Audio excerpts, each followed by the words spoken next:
Sesampainya di lokasi yang tepat, mereka menurunkan kasur sembari memastikan area tidak dilihat oleh orang lain. Selesai itu, mereka pun langsung pergi meninggalkan tempat tersebut.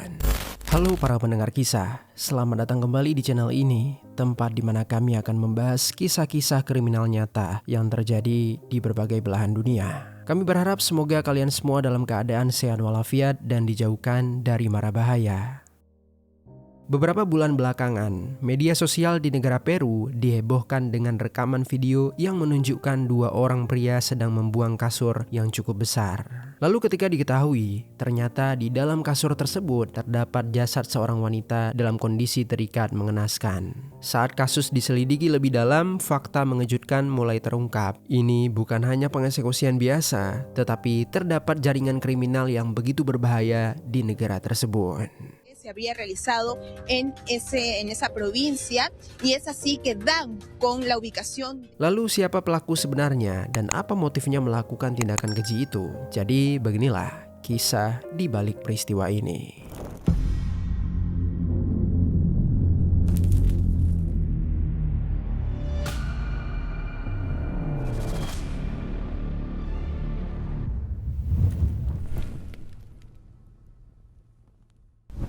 Di negara Ekuador, tepatnya di sebuah kota pesisir di Milagro, Provinsi Guayas, ada seorang perempuan berusia 25 tahun bernama Jennifer Lisbeth Mendoza yang tinggal bersama ibu serta saudara perempuannya. Meski tidak diketahui informasi terkait ayahnya, tetapi yang jelas sejak kecil Jennifer sudah terbiasa hidup dalam kondisi ekonomi sulit karena keluarganya hanya mengandalkan pekerjaan serabutan dengan penghasilan tidak menentu. Keadaan itu semakin berat setelah ibunya mengalami kecelakaan lalu lintas hingga membuat dia lumpuh permanen, sehingga Jennifer bersama saudaranya harus mengambil alih peran sebagai tulang punggung keluarga. Seiring bertambahnya usia, Jennifer mulai membangun kehidupan sendiri. Dia menikah dengan seorang mekanik yang bernama Ariel. Dari pernikahan itu, mereka telah dikaruniai 4 orang anak. Dan mereka menjalani hubungan yang terbilang harmonis. Bahkan keduanya juga sampai membuat tato nama satu sama lain. Meski suasana rumah terasa hangat, tetapi kondisi finansial mereka belum sepenuhnya stabil. Sehingga selain mengandalkan pemasukan dari Ariel, Jennifer juga ikut membantu dengan berjualan air mineral di lampu merah demi mencukupi kebutuhan sehari-hari. Kemudian keadaan sempat membaik ketika Jennifer mendapatkan kontrak kerja sementara dari pemerintah melalui program sosial untuk anak muda berpenghasilan rendah. Dan dari situlah dia mulai memiliki pemasukan yang lebih pasti. Tidak hanya untuk membeli makan, tetapi dengan uang itu dia juga bisa membeli hadiah serta pakaian untuk anak-anaknya di hari Natal tiba. Sayangnya situasi itu tidak berlangsung lama karena memasuki awal Januari 2026 kontrak dari pemerintah berakhir tanpa perpanjangan sehingga kondisi keuangan mereka pun kembali menurun. Di tengah kesulitan itu, Jennifer yang kerap menggunakan sosial media, dia melihat sebuah tawaran pekerjaan di luar negeri, tepatnya di kota Lima, negara Peru. Dalam penawaran tersebut, gaji yang ditawarkan sangatlah besar dengan persyaratan yang terlihat mudah. Jennifer lalu menyampaikan keinginannya kepada keluarga untuk mencoba kesempatan itu. Awalnya, Ariel sebagai suami sempat ragu karena informasi pekerjaan sangatlah minim. Dia mengatakan kalau nama perusahaan tidak ada di internet, tidak ada kontrak, serta tidak adanya alamat yang jelas. Tetapi Jennifer mencoba meyakinkan kalau itu hanyalah sementara dan dia pasti akan segera kembali. Setelah berdiskusi panjang, akhirnya Jennifer diizinkan pergi. Dia kemudian meminta saudara perempuannya untuk membantu suaminya dalam menjaga anak-anak mereka selama dia bekerja di luar negeri. Berlanjut pada hari Minggu tanggal 11 Januari 2026, Jennifer meninggalkan negara Ekuador dengan menempuh perjalanan darat ke arah selatan hingga dia pun menyeberang ke negara Peru, tepatnya menuju ke kota Lima. Saat itu seluruh biaya perjalanan termasuk makan dan kebutuhan lain sudah ditanggung oleh pihak yang menawarkan pekerjaan, sehingga dia pun tidak perlu lagi mengeluarkan biaya pribadi.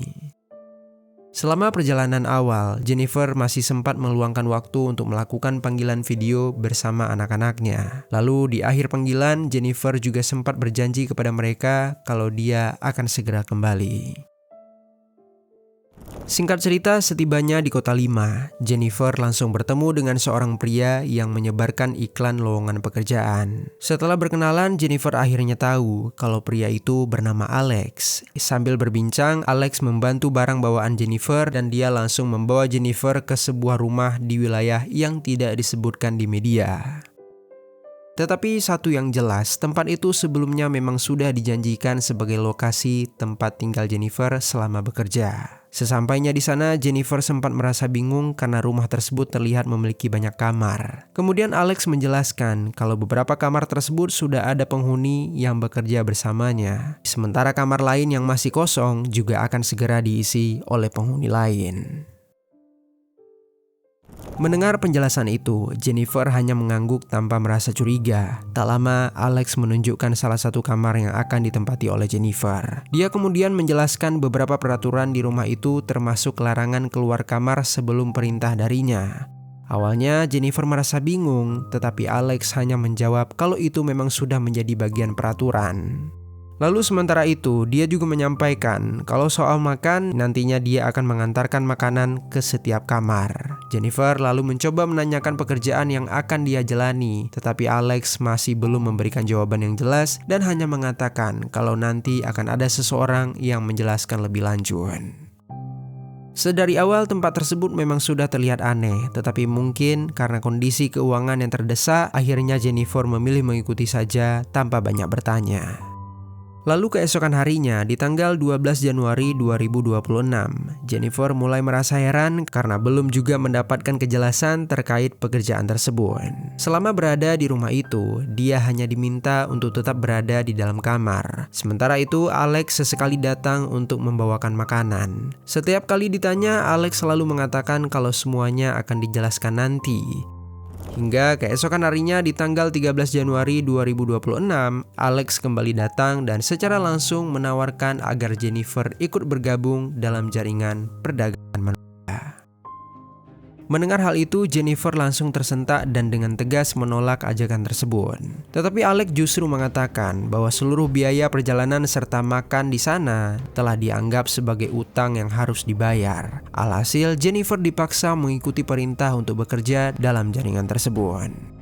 Namun Jennifer membalasnya dengan mengatakan kalau hal itu tidak pernah dijelaskan sejak awal ketika melihat iklan pekerjaan. Perdebatan pun tidak terhindarkan hingga situasi berubah menjadi kekerasan. Alex mulai merasa kesal dan langsung melayangkan pukulan ke arah kepala Jennifer. Setelah itu dia menarik Jennifer dan mencoba melakukan tindakan tak kepadanya. Jennifer berusaha melawan sambil berteriak serta menendang. Tetapi upaya itu tidak berhasil karena Alex terus melancarkan pukulan ke beberapa bagian tubuh Jennifer hingga membuat dia semakin melemah. Melihat kondisi Jennifer yang sudah terkapar, Alex kembali melakukan perbuatan tak senonoh. Dia lalu mengikat tangan dan kaki Jennifer agar dia tidak bisa melarikan diri. Lalu berlanjut di tanggal 14 Januari, Jennifer terbangun masih dalam keadaan terikat dengan Alex yang berada di dekatnya. Saat itu Alex mengatakan bahwa Jennifer memiliki banyak anak yang harus dipenuhi kebutuhannya. Dia juga menekankan kalau Jennifer sudah seharusnya pulang dengan membawa uang. Ucapan tersebut berujung pada ajakan yang sama, yang mana Alex terus mendesak Jennifer untuk bergabung dalam jaringannya tersebut. Jennifer kemudian menatap tajam dan melontarkan jawaban yang sama seperti sebelumnya. Lagi-lagi Jennifer menolak serta bersumpah tidak akan terlibat dalam hal yang merugikan orang lain. Mendengar penolakan itu, Alex kembali tersulut emosi. Dia kemudian melambungkan pukulan untuk kesekian kalinya. Selain itu, dia juga kembali melakukan tindakan kepada Jennifer. Apa yang dilakukan Alex itu karena dia merasa terancam dengan penolakan Jennifer. Lalu dia memutuskan untuk mengeksekusi Jennifer agar Jennifer tidak melaporkan rencana jaringannya tersebut kepada pihak berwenang. Lalu di hari itu, Alex juga menyiapkan beberapa pisau dan mendekati Jennifer yang masih terikat di dekat kasur. Melihat pisau yang digenggam oleh Alex, Jennifer berusaha melepaskan diri sambil berteriak sekuat mungkin. Di momen tersebut, mungkin saja Jennifer hanya teringat pada janjinya yang akan menghubungi keempat putra-putrinya yang masih kecil. Sayangnya harapan itu mendadak hilang setelah Alex menikam pisau tepat pada bagian perut Jennifer. Alex berulang kali melakukan serangan itu hingga cairan merah membasahi kasur. Lalu dia beralih pada bagian dada Jennifer dan kembali menghantamkan ujung pisau tersebut. Tubuh Jennifer seketika tersentak dan akhirnya ketika dia tak lagi mampu menahan sakitnya, Jennifer tewas meregang nyawa. Setelah memastikan Jennifer tak lagi hidup, Alex mulai berpikir untuk menyembunyikan jejak. Dia kemudian merobek bagian pinggir kasur yang terdapat di kamar itu, lalu memasukkan jasad Jennifer ke dalam kasur tersebut. Kemudian dia menghubungi temannya yang bernama Darwin untuk membantu membuang kasur dengan imbalan sejumlah uang. Akhirnya pada dini hari tanggal 15 Januari 2026, dalam suasana sepi mereka membawa kasur berisi jasad tersebut menggunakan kendaraan motor roda 3 menuju ke sebuah lahan kosong di kawasan San Martin de Porres. Sesampainya di lokasi yang tepat, mereka menurunkan kasur sembari memastikan area tidak dilihat oleh orang lain. Selesai itu mereka pun langsung pergi meninggalkan tempat tersebut. Masih di hari yang sama, beberapa jam kemudian ketika matahari telah terbit, seorang pria yang tidak disebutkan identitasnya menemukan sesuatu yang mencurigakan di kawasan San Martin de Porres. Saat itu dia sedang melintasi jalan, matanya tak sengaja tertuju pada sebuah kasur yang tergeletak di dekat tumpukan sampah. Hal itu terlihat begitu janggal. Karena merasa penasaran, dia pun akhirnya mendekati kasur dan mulai menyadari ada bagian tangan seseorang yang terlihat keluar dari dalam robekan kasur. Menyadari hal itu, dia pun langsung mundur dengan panik dan segera menghubungi pihak kepolisian. Tak lama berselang, petugas tiba di lokasi. Mereka segera memeriksa kasur dengan membuka bagian robekan. Dan terkejutlah mereka ketika menemukan jasad seorang perempuan dalam kondisi terikat dan penuh luka. Namun tidak ada kartu identitas yang bisa mengungkapkan siapa korban sebenarnya, sehingga satu-satunya petunjuk hanya berasal dari tato di lengan korban yang bertuliskan tulisan Ariel disertai gambar mahkota. Dengan minimnya informasi, polisi kemudian menyebar ciri-ciri korban ke publik termasuk detail tato tersebut. Lalu pemberitaan pun dengan cepat menyebar melalui berbagai media hingga ditayangkan di televisi. Di waktu yang hampir bersamaan, di negara Ekuador, kakak perempuan Jennifer mulai merasa gelisah karena sudah beberapa hari adiknya tidak lagi memberi kabar sejak terakhir kali mereka berkomunikasi di perjalanan. Akhirnya dia terus mengikuti perkembangan berita di ibu kota Peru karena merasa ada kejanggalan. Sampailah di tahap kecurigaan itu berubah menjadi kepanikan ketika dia melihat laporan penemuan jasad seorang perempuan di dalam kasur. Dan karena merasa cirinya serupa dengan Jennifer, pihak keluarga melapor dan memberikan foto serta identitas Jennifer kepada pihak kepolisian. Kemudian setelah dilakukan pencocokan, akhirnya polisi memastikan kalau korban tersebut benar adalah Jennifer Lisbeth Mendoza. Lalu ketika identitasnya berhasil diungkap, polisi mulai melakukan penyelidikan dengan memeriksa rekaman CCTV di sekitaran lokasi penemuan. Dalam rekaman itu, sebuah motor roda 3 berwarna merah datang pada dini hari sambil membawa kasur dan membuangnya dengan sengaja. Meski awalnya plat kendaraan tidak terlihat jelas, tetapi petugas kemudian menemukan rekaman lain yang memperlihatkan nomor itu dengan lebih terang. Akhirnya, setelah berhasil dilacak, plat itu mengarah pada seorang pria bernama Darwin Cruz. Pencarian kemudian dilakukan dengan mendatangi alamat rumah Darwin yang terdaftar. Namun saat tiba di sana, polisi hanya bertemu dengan ibunya, yang kemudian menjelaskan kalau kendaraan itu memanglah sering digunakan oleh putranya.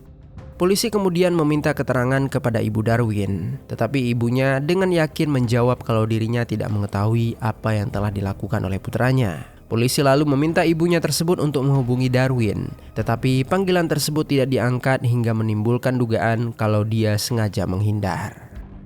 Penyelidikan berlanjut dengan melacak ponsel Darwin, hingga akhirnya di tanggal 16 Januari 2026, polisi menemukan titik keberadaannya. Mereka bergegas ke titik tersebut dengan mengerahkan beberapa tim untuk segera menangkap Darwin. Akhirnya masih di hari yang sama, ketika menjelang sore, polisi berhasil menangkap Darwin di sebuah tempat persembunyian yang masih berada di wilayah Kota Lima. Semula Darwin mencoba mengelak sambil berteriak seolah tidak mengetahui apapun. Tetapi setelah didesak dengan bukti rekaman CCTV, Darwin mengaku kalau dirinya bertugas mengangkut kasur yang dia anggap sebagai sampah. Untuk memastikan pengakuan tersebut, polisi memeriksa ponsel Darwin dan menemukan percakapan dengan seorang pria lain bernama Alex yang memintanya bersembunyi karena mereka sudah muncul di televisi.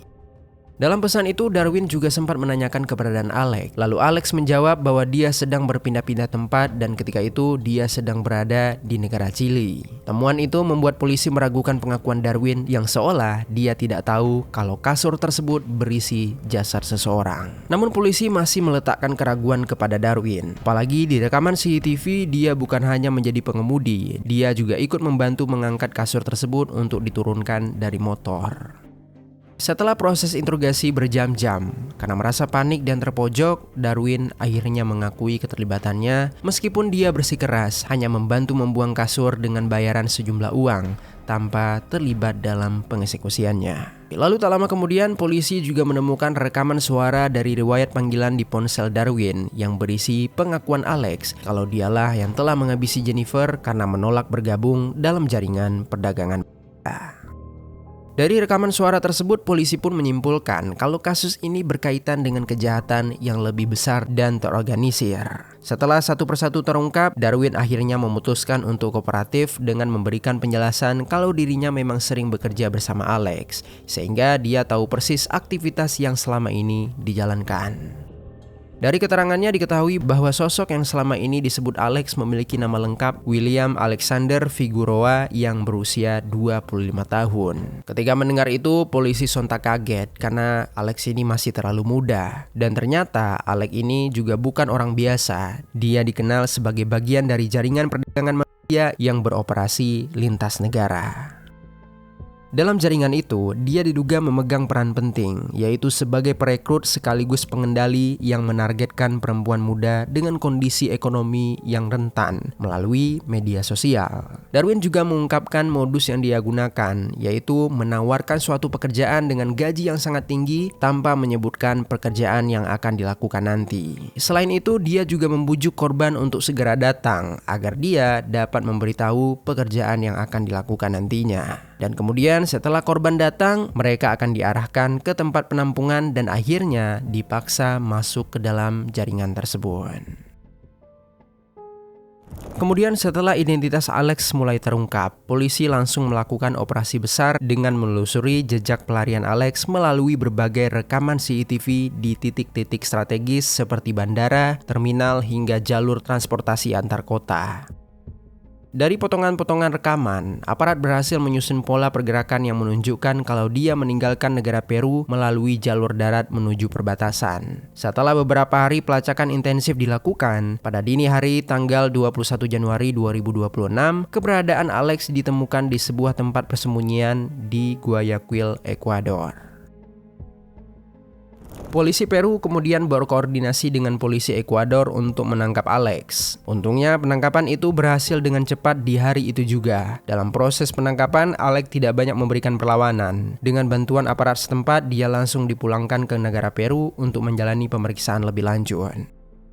Dalam interogasi awal, dia mengakui telah mengeksekusi korban. Tetapi entah mengapa, Alex terus menolak mengungkapkan lokasi dia mengeksekusi Jennifer meskipun sudah berulang kali didesak oleh pihak kepolisian. Polisi sempat merasa buntu, tetapi mereka terus mencoba berbagai cara, termasuk menelusuri riwayat lokasi dari ponsel milik Alex. Setelah diperiksa, polisi menemukan satu titik mencurigakan berupa sebuah rumah di Kota Lima yang sering kali didatangi oleh Alex. Dari temuan itu, petugas segera mendatangi lokasi dan mendapatkan suatu fakta yang jauh lebih mengejutkan.